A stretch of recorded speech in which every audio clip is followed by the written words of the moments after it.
My name's Dr. John Reid. I'm Associate Professor of Education here at Oxford Brookes University, and I'm also Chief Scientific Advisor for the local Oxfordshire Policy Lab, which is a collaboration between Oxfordshire County Council, Oxford University and Oxford Brookes University. And I have responsibility for developing a collaborative research agenda around the theme of enabling children and young people to thrive. I'm really pleased to welcome this morning Emmy from Oxfordshire Youth, and we're going to talk about the opportunity for collaboration, particularly this year, next year and beyond. So I'm just going to invite Emmy to say a little bit about who you are and why we're meeting today. My name's Emmy O'Shaughnessy. I'm the Director of Innovation and Growth and the Deputy CEO of Oxfordshire Youth, which is the county's youth development organisation. We've been delivering youth work and infrastructure support to the entire children and young people's voluntary sector for nearly 80 years. I'm going to be turning 80 next year. Yeah. I mean, I'm really grateful for your time this morning, Emmy, and I'm excited to have an initial conversation about the potential for collaboration with Oxfordshire Youth, and particularly with the children and young people that you work with. Yeah. So could we begin perhaps by you giving a little bit more information about Oxfordshire Youth and the kind of work that you engage with currently? We are ultimately here because we believe that as the second most unequal place to grow up as a young person in the United Kingdom, which is kind of extraordinary to think about when you can see. You're talking Oxfordshire. Yeah. The incredible affluence and resource that exists, the global reputation that Oxford has for both of its universities, but we do exist very much in the context of stark wealth divide, in my view, unconscionable disparity in terms of life outcomes across education, health, employment and housing. So our vision is that we use the power of youth work and harness the incredible grassroots voluntary sector organisations that are operating across the county to tackle the inequalities that shape young people's lives. So we want to see a future Oxfordshire where every child and young person has the skills, the connections and the opportunities that they need to thrive. Our work is very much defined by partnership working. So we do have these three pillars of work. We're an infrastructure organisation firstly, which means that we provide intensive support to youth clubs, youth organisations operating in villages and towns. The second thing we do is provide supported accommodation to young people who've been at risk of homelessness. So a large proportion of those young people have been through the care system or have gone through kind of crises at home, family breakdown.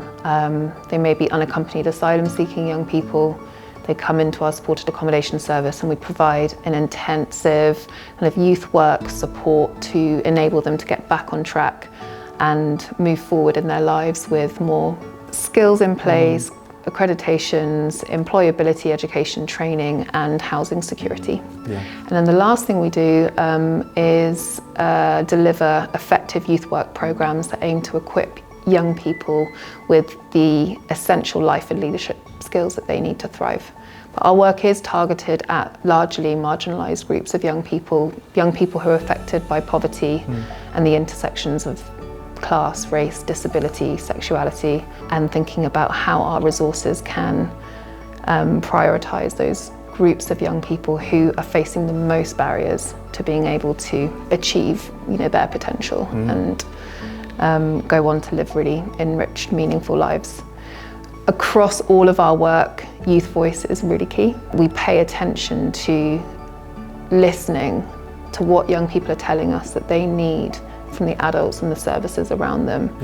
But we go beyond listening to also think about action and how we work together in partnership in a meaningful, authentic way to address the challenges that are in young people's lives and in their communities so that young people feel a genuine sense of agency, that they can be agents of change in their circumstances and their communities, whether that's their school community or their home community. Given the right tools and access and space, can be a big part of the solution in terms of addressing some of the real critical challenges of our time. Just sort of approximately how many children and young people then do you think you have had the opportunity to kind of work with and influence over time? We reach young people across a number of our different programs. So we run a program that addresses digital poverty in OX4. We're running a program that is working with young women and girls affected by or at risk of exploitation or violence or crime. And then we have our Young Leaders program and our supported accommodation delivery as well. So through our programs, we're reaching approximately 2,000 young people every year. But more widely as the infrastructure organisation for the children and young people's voluntary sector, and through the work that we do to leverage in more investment for the sector through partnership approaches and through the support that we give to organisations who are part of our network, we reach approximately 32,000 young people every year. I mean, you've already identified that Oxfordshire and Oxford is a city of contrast around sort of extreme sort of pockets of deprivation and extreme pockets of affluence. There's also this kind of really interesting geographic aspect of the county that you've got rural population and urban experience as well. So how is it that you're, with Oxfordshire Youth, ensuring that youth voice is represented across all these different spaces, if you like? There is more opportunity concentrated, in the city and in the town centres. But if you're a young person growing up in a village with a bus route that's just been cancelled, there are so many complex barriers in place in terms of participating in opportunities like the Youth Voice programme that we've been running. But over the last 80 years of us existing as an organisation, we've always been really committed to championing rural organisations, rural youth clubs. As much as our funding and support has enabled us, there's absolutely more that is needed to be done.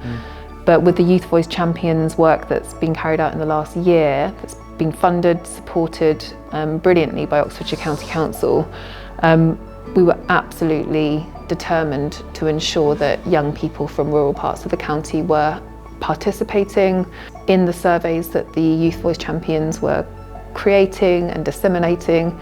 But also alongside the surveys, it's one of the gifts of technology, right? Which is that all being well with Wi-Fi and you having the digital infrastructure at home, young people can participate in youth work and enrichment opportunities online. And digital youth work has been a really important part of levelling the playing field when it comes to access for young people. So the Youth Voice Champions over the last year, who conducted this piece of research to understand what was getting in the way of young people being able to influence change in their lives. Surveys were a massive part of that, harnessing technology, but also the Youth Voice Champions realised that they needed to get out into the communities and reach young people where young people were at.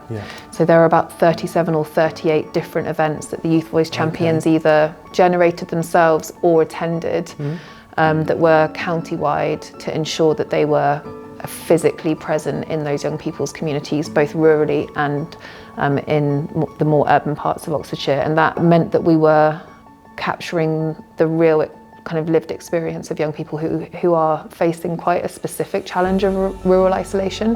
So it is our responsibility now to make sure through technology and through outreach that we are getting back out there, capturing their views. So who are these youth? I'd be really keen to know a bit more about who these youth champions are. How do they find out about your work and how do they get involved themselves? This is where our role as an infrastructure organisation is really key, because we were able to disseminate the opportunities to join the Youth Voice Champions for the county through our network of local youth clubs and youth organisations. So there were a number of different ways in which we kind of disseminated that opportunity to ensure a wide enough spread of representation in that cohort of kind of youth researchers. They conducted the research and then they went on to present it back to Oxfordshire County Council. Their findings have led to the next phase, which is building the Youth Voice Champions up to 20 young people who are representative across a number of different kind of intersectional identities.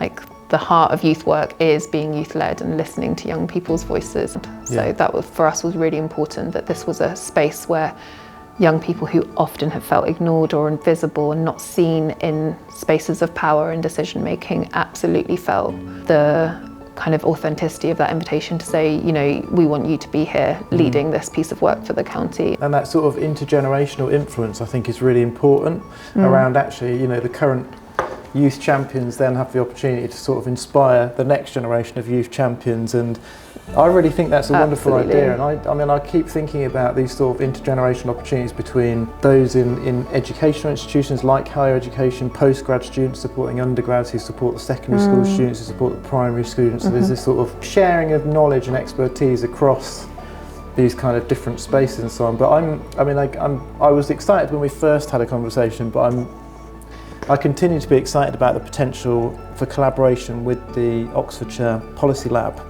project, because obviously my role and responsibility with this Chief Scientific Advisor role is about enabling children and young people to thrive. And for me, it's really important to involve children and young people in this whole process of co-developing a research agenda, and thinking about what that might look like in terms of engagement with children and young people, developing different methodological approaches, you know, thinking about how that data might be creatively analysed and interpreted, thinking about dissemination. And I just wonder what your thoughts are about how it is that we might be able to collaborate and to see together how we might develop something over the next few years that involves both research and, I hope, policy influence. I think you're definitely right. We need to make sure as soon as possible we have a conversation with the Youth Voice champions, because I think even though you and I are so invested in this work that is looking to open doors for young people to be able to come around the table and influence the way adults think and work and draw up strategies that affect young people's lives, I think the intergenerational piece that you just said is so important. I don't think Youth Voice is never just about young people. I think as part of the work, hopefully, that we go on to do together with the Youth Voice champions is think about almost that youth work approach to raising critical awareness about who you are, your role, the function of research and policy design and making, and how that shapes our lives. I'm just really pleased today that the Oxfordshire Youth Policy Lab has been named. Come on, John, it's going to happen.